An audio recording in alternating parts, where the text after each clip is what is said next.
तुम लोगों को मजा आ रहा था और दोनों एम्बैरेसमेंट में मरे जा रहे थे। ब्लश किए तुम दोनों की केमिस्ट्री क्या बवाल लग रही थी बेटा। तुम दोनों के बकवास करने का रिकॉर्ड बनाओ, मैं जा रहा हूँ। तू पास है मेरे आस है, मेरा कोई एहसास है जैसे। लावण्या क्या हुआ, तुम इतनी परेशान क्यों लग रही हो? मैं किसी का पता लगा रही हूँ। किसका? वो नहीं जो कॉफी मांग रहा था, तुम उसे स्टॉक कर रही हो। मैं नहीं, वो गति दिखती। ये रिश्ता क्या कहलाता है कि आने वाले एपिसोड होने वाले हैं जबरदस्त, सनसनीखेज, दिलचस्प। जी हाँ दोस्तों, अरमान वहाँ जहाँ हॉस्टल में अबीरा होती गया हुआ होता है वहाँ धूम मचा देता है। लड़के लड़कियाँ अरमान को देखकर परेशान रहते हैं कि इतना खूबसूरत लड़का, इतना इंटेलिजेंट, इतना होशियार।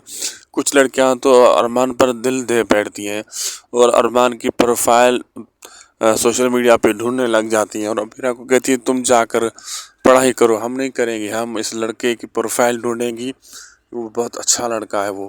और अबीरा को यहाँ पे गुस्सा आ रहा था, अबीरा खुद भी दिल बैठती है, अरमान पर दिल हार बैठती है। अब आगे देखना मज़ेदार हो क्या क्या होने वाला है। वीडियो अच्छी लगी तो लाइक शेयर सब्सक्राइब करना ना भूलिएगा।